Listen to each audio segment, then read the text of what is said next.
What's goody? My name's Brandon, but friends call me B-doe. We are here in U2 Space LA, Teambackpack, and we got Tahir Moore. It's cracking. From All Def Digital. We in the building. About to get it in. Yeah, man, we out here, man. Talk about relationships. Let's go. Mic check. What's poppin', man? What's good with you? Chilling. Yes, sir. So, Tahir, yeah. What is hip-hop's, or what do you think is hip-hop's current view of love? I think hip-hop has never wavered in its view of love and what its image of it is. I think you can go back to like Common's I Used to Love Her, and it really expresses like why he fell in love with hip-hop, and then the transition of her from going from hip-hop to like rap and then gangster rap into, you know, what she is now, which is, for some of us that are like 80s babies, we kind of like, yo, what the are these kids doing, right? Yeah. So I think like hip-hop has always been the root of it in its purest form, and I think rap has kind of varied off into what it could be. It's like rap, to generalize it and put it in generations, rap is for the 18 and up to like 28, and then hip hop is like for 29 to like 45. And like, so in your 20s, you having a good time. You're like, you ain't worrying about serious relationships. You trying to smash everything. And she warm and she got it. Like, let me see what that womb like. You know what's funny? I look at Jay-Z. He's wifed up. Yeah. With Bay. You know what I'm saying? Yeah. He's an older guy. And a lot of the guys who, you know, we look upon as legends, a lot of these guys is really settling down. They're not really messing with a bunch of chicks, to our knowledge. Yeah. You know what I'm saying? To what's going on. So it's crazy you said that, man. Life comes in cycles, man. You start off young, you don't know what you're doing, and then you kind of get a feel for things, and you wild out, and then when you get a little older, you kind of settle back down, and you know, because things change so fast, technology changes. Like Jay probably will put out a mixtape, but he probably don't know how to work that piff. You know what I mean? Like, he's out of touch. He don't know what's going on. So I mean, like, he's like, let me just stay in this lane and focus on art and being a good father. You know? He's a great businessman too. Yeah. Like, seriously. Now, do you think that the fact that in our, you know, in the 20s of the hip hop culture, we're like, we doing whatever we want, we get in, we party, we turned up, you know, then whatever age they feel like they need to grow up or they need to settle down, whatever term they may use. Do you think that that habit of them being young, do you think that's going to help them? Do you think that's magically going to disappear? It's like, I'm 30 now, you know, let me settle down. Do you think those habits will just go away? Like, I think with a mentor, they can kind of, you know, gauge what they should be doing in the next year. Like, that's what a good manager should do. A good manager should help you like project your trajectory of your career, I feel like. A lot of these young guys, man, like, I hate a lot of these new I hate you new rappers, man. I don't like you. You know what I mean? Like, they don't want to listen to nobody. And I get it. You know, when I was in my 20s, I thought I knew a lot too. I moved out at a really early age, so I thought I had it all figured out too, but I wasn't too big for a mentor. Like, if an OG wanted to drop game on me, I would listen. And a lot of these young cats, they don't want to listen. Y'all hear that? Nobody wants to work with Chief Keef. No older person wants to work with Chief Keef. You just don't. Cozart is not somebody you like, you know what? I think I'm gonna give back by working with Chief Keef today. Because, you know, like, your actions don't say you want to be worked with. Now, your actions do say somebody should. Somebody should grab a hold of them, but like, with 50 Cent, who is possibly one of the greatest businessmen in hip hop outside of like Diddy and Russell and Jay, you know, when he washes his hands and dusts his hands, it's like, I can't anymore. That says a lot about you. You know what I mean? Like, 50 tried to like grab a hold of him and like, yo, this is what you should be doing. And he can relate too. And he can relate. He's from that life, he's been shot, you know, so for him to say, nah, I'm cool, like, it lets me know that either the kid wasn't there at that point, like mentally, where he could receive it, or he didn't want it. Either way, they're like, you know, these kids need mentoring, man. It's just like with the NFL. If you don't make money and put it to the side, and the NBA and all the athletes, then once you're stopped, like once you're over, because somebody stays on top forever. Once it's over, then you're doing shows at casinos. And let me tell you this, it's always cool to start doing shows in casinos. It is never cool to end your career doing shows in casinos. Y'all hear that? That's not the move. Like, nobody, if your favorite artist is doing shows in casinos, their career is on the decline. That's the fact. We're gonna take note of that. See him in the casino, it's a no-go. You already know. Real rap. So now what do you think is society's view of love? We talked about hip hop. What do you think society's view of love is? Man, I really think it just depends on on who you ask and what part of the country you ask. The one thing I will say, and I know millennials get a lot of slack, man, for being lazy and just not wanting to do a lot and, you know, not being able, they're fickle. They're very fickle. But what I will say, I did a show not too long ago, and I do this closer where I talk about midgets, and it always kills. It always kills. Yeah. But this time, it was a room full of like 18 to 23-year-olds. It still hit, but a lot of the kids were like, ooh, there's somebody else like, they're called little people. Oh, so no, okay. I think that this generation is the closest generation we'll get to like eradicating racism. Like they care about each other, they're aware of each other's feelings, and they try to be mindful of that. They're very cognizant of each other, and their awareness of it is refreshing because that means that, you know, it allows the door for love. It's okay for me to tell my brother I love you, you know what I mean? And not be like, yo, that's sus and all of that type of stuff, because it's not. There's nothing wrong with telling, hey brother, I appreciate what you added to the culture. I love what you're doing, man. Yes, sir. I respect you as a man. That's not suspect, that's just mature. And for a long time, hip hop had made it so, it made it such a dark place that it was almost suspect, so to speak, to show emotion. To say that that's my brother and I love him, to express love and gratitude for your existence. So I think that we're getting back to a place where it's okay to love and to have fun and feel free. Like, I'm not the biggest fan of Lil Yachty and Lil Uzi Vert, but I will say that they're making fun music. They're making music that makes you want to dance again. And I'm all for that. Like when I grew up, we had music that danced, like swag surf was a thing. They come on, man, I got that swag. You feel it, right? And it was fun. It wasn't just, and don't get me wrong, like I think everything has its place. Jeezy has its place, 50 has its place. But we can't have just that because it eradicates love, you know? So I think right now we're headed in a good place, and I think society sees that and they're embracing it. You know, they like to ride the wave because hip hop influences everything from dress to advertisement to who's gonna blow up next to shows. Hip hop influences all of that. And it does, man. And that's why I think that my look on hip hop is so, like, someone say like, oh, you're going too far, like you just want to eradicate trap music and just mumble rap. It's because I'm so passionate about the culture. Yeah. And so sometimes I may take extreme measures because I love people, and I know, like you said, it influences so much stuff. Yeah. It affects how people look at women. It affects how a woman looks at males.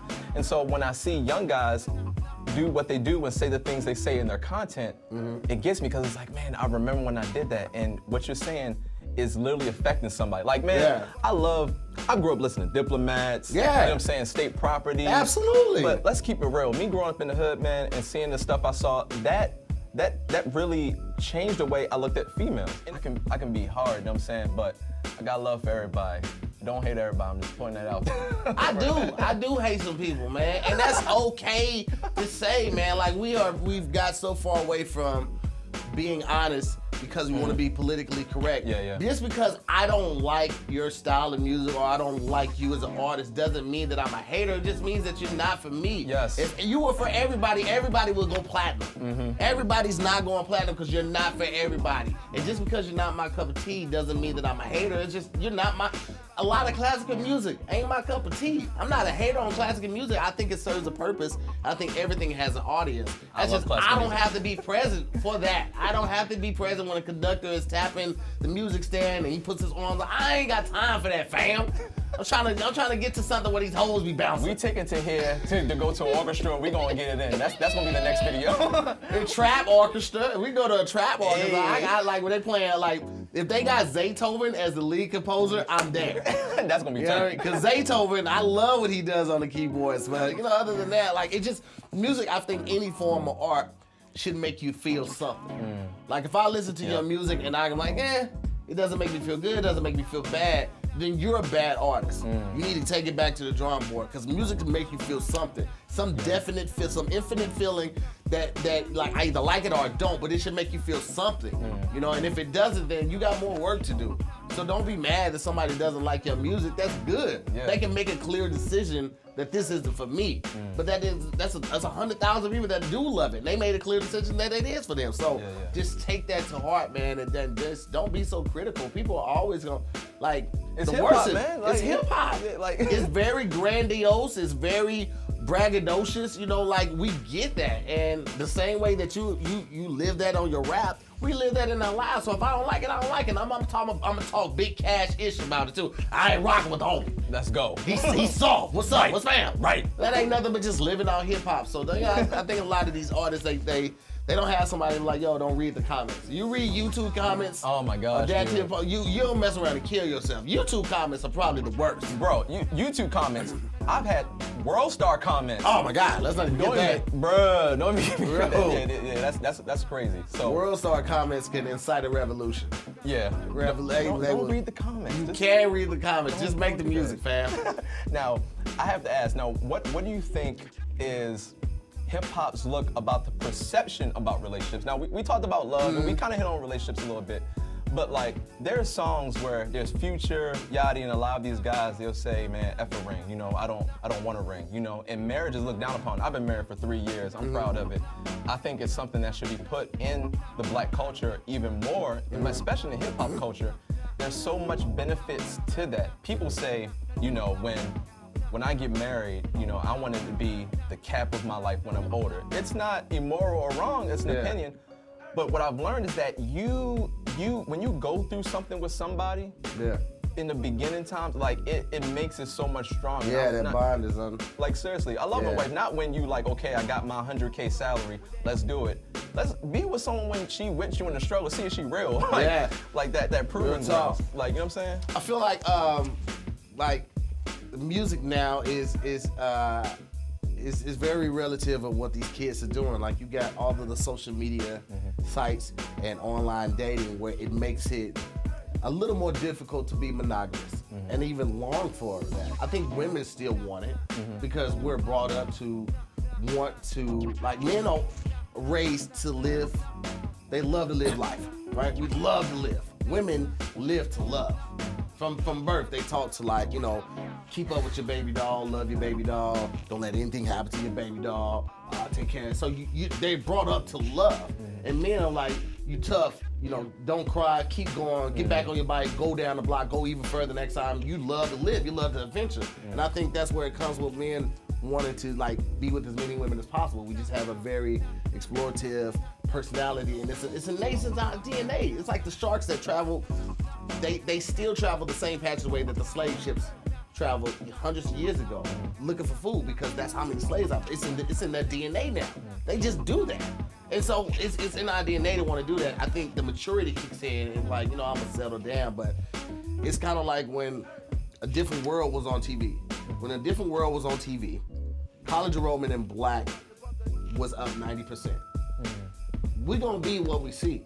So the more that people talk about, you know, not putting a ring on and all that type of stuff, the more that people are not gonna want to do it. It's unfortunate to say, but you do have artists like Eric Bellinger who's fighting for that. Like, he's fighting, like, Eric Bellinger's last couple projects, he is fighting for love. He is fighting for being in a relationship. He's like, I'm not going out to the club, I'm staying at home right now. The fella's gonna be mad, but I think it's a good balance of artists that are championing for the right thing, and not necessarily the right thing because it's right for you. If you're a 23-year-old, you ain't thinking about being monogamous. Like, you just found out that your penis can do what your penis can do. And for females, you just found out that your vagina can pay bills. Like, that's a real thing. If you're in college, that's a real thing. You know what's crazy? And for me, I definitely found that at a young age than what I was supposed to. Yeah. But it's like, what helped me, and you talked about mentorship, definitely the guys that I've met with, and I would say in Baltimore, and these are Christian men that I've met who really got into my life. I've had men that was able to pull me aside. And so when I was 23, I was like, I need to be married. Yeah. And I was like, I want to, and I pushed for that, and I married now. Yeah. But it's like, things change when there's mentorship, when there's guys that saying, you don't have to sleep with thousands of chicks. You can get in with one woman if there's a mentorship there and there's a help there, because it worked for me. Yeah. I mean, like, I remember before I got married, I was thinking, like, I spending all this time and energy on 6 different women. Imagine if I put all of that time and energy into making one person happy. You can kill the game right there. You know what I mean? That's real talk. Yeah, like, if you could juggle 6 to 7 women and keep all of them happy, imagine if you put all that effort into one person, bruh. You killing the game. And that's all they want, is somebody to make them feel special and provide security and make them feel loved. For real. Win it, fam. Now, we get into relationships and we talked about hip hop. I know you mentioned Eric, you know what I'm saying? Like, is there any other hip hop artists that you can know that really champion love or really had just a good outlook of love in their music or their songs? It could be a song, even if you want to forget the artist's name, like it could be a name of artist you have that you can think of. Man, I'm always gonna go back to Common, because I feel like he's always just been a champion for love and just things right. And then I would even dare to say Drake, man. You know, I think a lot of guys won't want to admit it, but Drake resonates with us because he says what a lot of guys are scared to say. Marvin's Room was about a man dealing with his insecurities while being drunk. That's what Marvin's Room was. He was drunk down, he was like, yo, you still with that dude? He's weak. Like, that's the stuff that we deal with. Men are way more emotional than we care to admit. You know what I'm saying? Like, we'll, after a breakup, we'll be like, we cool. The chick goes to it immediately. She feels it immediately. You know, like 4 weeks after that, she's out of that grieving period. She's back on the market. 4 weeks later, we're like, yo, I miss her. We're sending her texts, hey, big head, you know, because we are emotional creatures, but we're taught to believe that we can't. We're taught to believe that we shouldn't cry and shouldn't hug. So you saying Drake is responsible for the millennials being all soft? You think it started with him? I'm not saying solely Drake, but I'm saying Drake plays a good effort, and there's nothing wrong with that. There's nothing wrong with proving that you're human. Yeah. Humans cry, humans feel, humans touch, man. We go through things. I think that everybody can be a tough guy. I remember growing up, like, chicks always like bad guys, but they always like funny guys. That's why I did numbers. I was on tour, guys. I did numbers from like 2007 to 2009. Your boy did numbers, because everybody likes a funny guy. But people also like somebody that's open and honest with them. You know, especially when girls get older and they coming out of their 20s, that's what they really want. They're seeking for honesty. And if you're a good guy, you honest, you can win, man. Word. Dude, Tahir, thank you so much, bro. Oh, yeah, for sure, man. We definitely got to chop it up some more, man, next time. And I love what you guys are doing over ADD. Big shouts out to ADD for allowing us to borrow your host. Hey, man, we out here. I cleared it with Russell. He was like, yeah, go do it, nigga. No doubt, man. This is Mic Check. See y'all later. Peace. Mic Check.